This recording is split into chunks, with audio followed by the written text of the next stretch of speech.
Welcome to the Cerebral Edge with strength and conditioning specialist, Coach Chris. Join us for the next 30 minutes as Coach Chris shares ways to improve your health in all areas of your life. Along with his special guests, he strives to give you that cerebral edge to help make you 1% better every day. Now, here's Coach Chris. This is Power Talk 1040 KPPF. Welcome to the show. This is the show that aims to give you the edge to be 1% better every day. Add it all up to 365 days a year, and you're well on your way to a better version of yourself. And I got my boy Nathan Cragg with me today. Thanks for coming on. Yeah, absolutely. All right. So Nathan Cragg is from Move, Fight, Recover. Let's tell us something about that. Yeah, so this is a concept I kind of came up with a couple years ago just to simplify things. There was a book by Fergus Connolly called Game Changer that described out the 4 coactive model, and we can talk about that a little bit more in depth, but it's basically the physical, the psychological, the technical, and the tactical. So I was trying to find a way for guys to execute that. And so what I came up with was move, fight, and recover. And those are kind of the 3 aspects that makes it an easy execution for everybody to kind of get after it. It's really interesting. It's a very unique concept, right? Thinking about the psychological and all that stuff, because not a lot of coaches think about that part. What kind of got you into all this stuff and really got you diving into that angle of thinking? So I think it's been one of those things that for years I've been trying to figure out, like, how do you put all of the pieces together?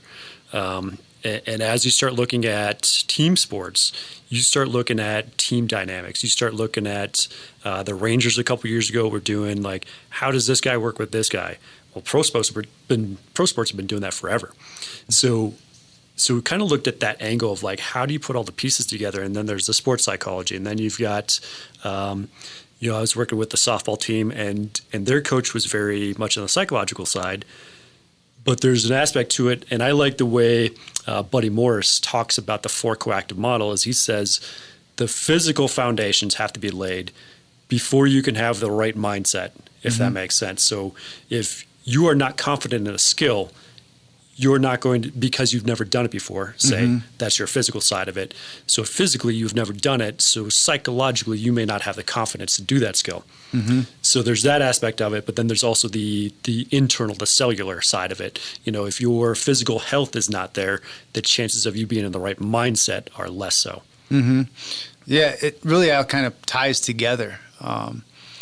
You see the same thing with, like, any sort of new movement you give somebody, right? They're really kind of shaky. They're really not sure how to do it. But then you do it, for a week, and all of a sudden they think they're a lot stronger, right? But really they just got neurologically adaptation to it, right? And all of a sudden they're really confident in doing that skill. And then you add all the cellular stuff that you're talking about, right? And then you add the psychological, and it really all ties together. And it's crazy that more coaches don't think that way, right? Yeah. So your move, fight, recover. So what are some tips that you give people for the fight aspect, right? So the fight aspect is something I kind of want to dive into a little bit. Yeah, sure. So the fight aspect, so the big rock on fight is regulating your weekly intensity. So what I have found personally is that for a long time I wasn't doing high intensely, either enough throughout the week, or I was doing too much. And I think that's a problem that a lot of people have, is that you have, the guys are just going ham all the time and they get injured or they burn out. Or you have the other side of it where you're doing your cardiac output and you're doing this low intensity stuff, and it's great. But if you don't get your heart rate to maximum, or if you don't take the nervous system to a maximum limit, the chances of you progressing fast go down, along with your potential, I think, is limited. So how would people know if they're doing too much? Like, what are some signs that you can look out for? So one of the methods that I like is you can do these questionnaires, as far as like, how was your sleep? How was your recovery? Not your recovery directly, but how was your energy? All those kinds of things. So your subjective and objective metrics. I personally do HRV every morning. And now with the new Garmin software on some of the newer watches, it integrates all that together to a training readiness status. So that's a way, is using metrics and questionnaires. And then the other way is just, if you just aren't feeling it, right? maybe you're going too far. And then I think on the other side, if you're just not noticing increases in performance, you may not be doing enough. And I would say that most people should probably take their heart rate to maximum, probably once a week. Doesn't have to be for long.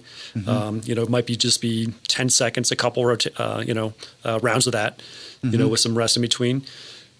But if you're not hitting that often enough, you may just find yourself not really progressing very fast. Yeah, because you kind of have to move the needle a little bit, right? Exactly. I mean, the only way to move that is to get out of your comfort zone and go a little bit harder than normal, right? Yeah. But then that leads you into your recovery, right? So Sure. what are some of the best recovery methods that you use for people? Number one is sleep, and not specifically the volume, but the quality. So I think a lot of people know, hey, 7 to 9 hours of sleep, great.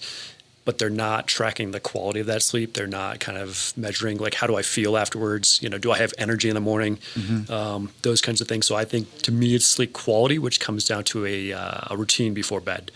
So, is the room dark? Is it cool? Is it the right temperature? Do you have, noise mitigated? Those kinds of things that'll actually make sleep better. I think will help. Are you a big guy in the blue light too? Yep. So I wear the raw optics lenses. So I wear those at night, generally right after sunset-ish time frame, 7 p.m. or so, 7:30, depending on the season and the time of year. But typically, once the sun's down, I toss those on. And for me, I'm very sensitive to artificial light. I go outside, it's typically not a problem, but artificial light does give me some issues. So during the day, I do wear the yellow lenses at work when I'm on the computer, and then the orange lenses at night. Oh, okay. Yeah, that's interesting. There's been a huge kind of back and forth because of the artificial light stuff, right? Sure. Some people go, yeah, it's really detrimental, and other people go, it doesn't really matter that much. But I think it's very individual. Isn't that something you would say too? Sure, and I think too, if you look at just that kind of the swings in, what kind of artificial light are we looking at? And one of the things, I don't know if you've heard of the light diet. So one of the things he gets into is the flicker rate of the light bulbs in the artificial light. So you can actually regulate that without regulating the blue light, and it still has a similar effect of knocking out the blue light. So a lot of times these LEDs, you can turn them red, but if the flicker rate is too fast, it'll kind of stimulate the nervous system and kind of fire it up a little bit. So that's one of the things you can look at too, is not just the color of the light, but the actual flicker rate. Yeah.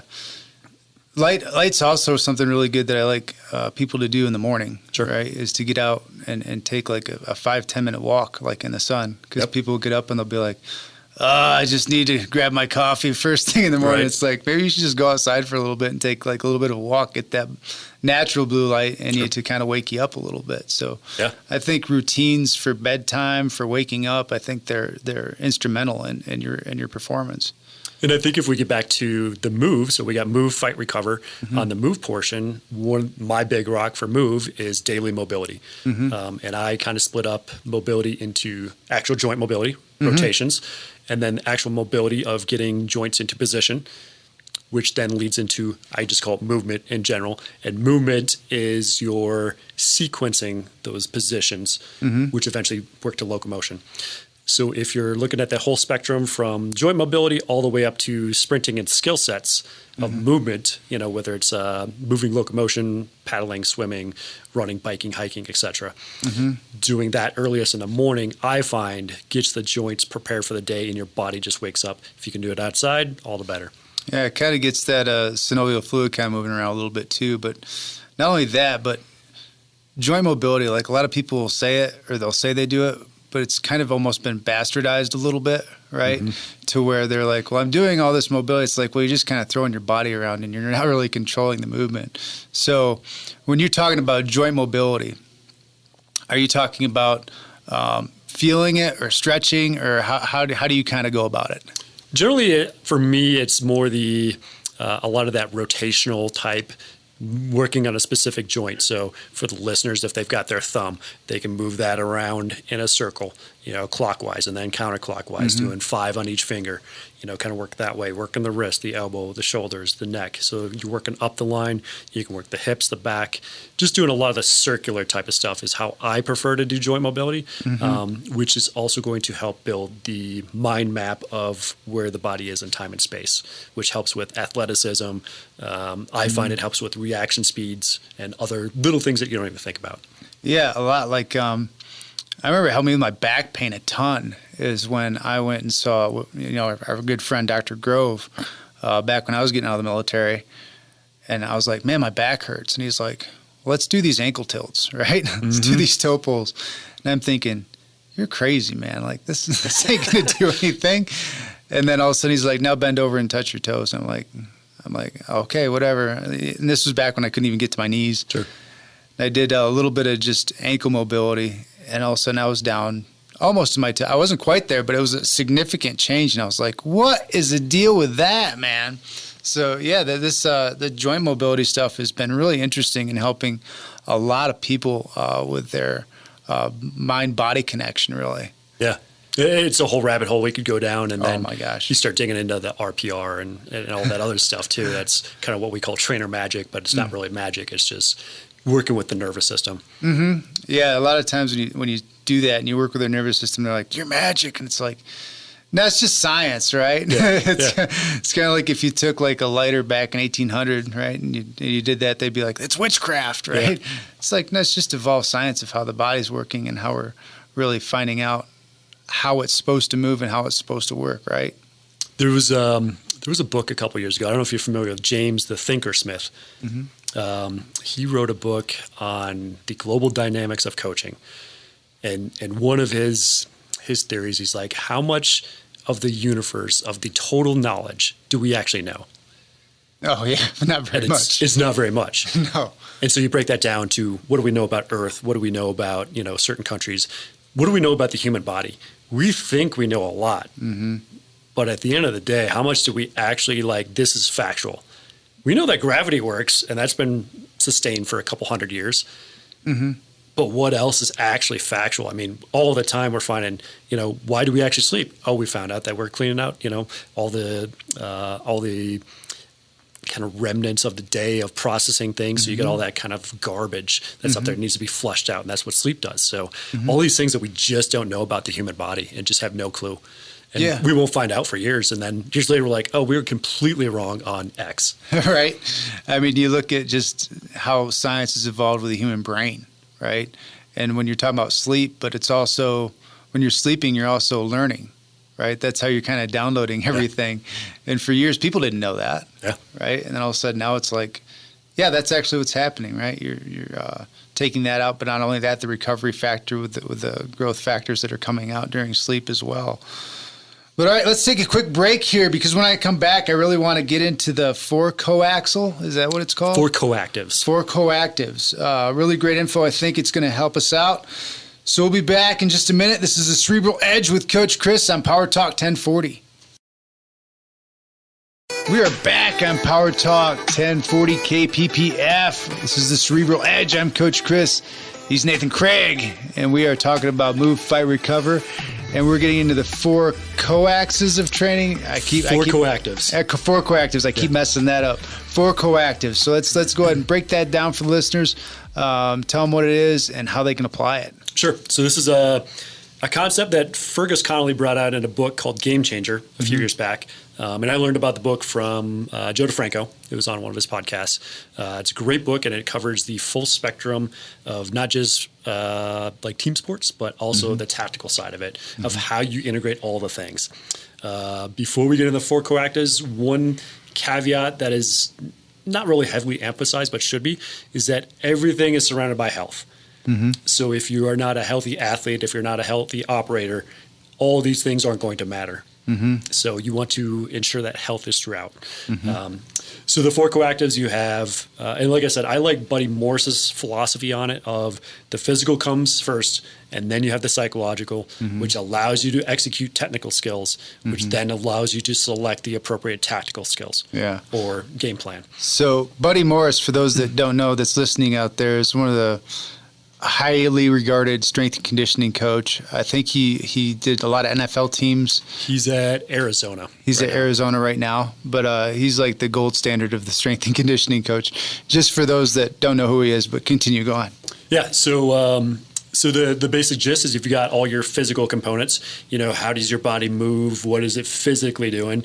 You've got your psychological components, and those are pretty obvious. I think most people can kind of figure those out. The technical components are your skill sets of your sport or activity. So if I'm drawing a pistol, that is a technical skill. If I am executing a shot in soccer on goal, that's a technical skill. A tactical skill is more what you'll specifically hear like in hockey is called game IQ. This guy's got really good on ice hockey sense. Like he's got eyes, like he can see the ice. So you start hearing those things, that's really the tactical skills. And I think those 2 aspects don't really get covered as much when we talk about training. I think a lot of people focus on the gym stuff. They're pretty good with it. Sports psychologists, everybody just kind of sets it off to the side for the sports psychologists. Kind of does their thing. Right. It should be integrated, but that's kind of the point is to integrate all this. But then the technical skills, like how do you integrate in technical skills with your gym time? Do they intermix? Do they interchange? Are they at the same time?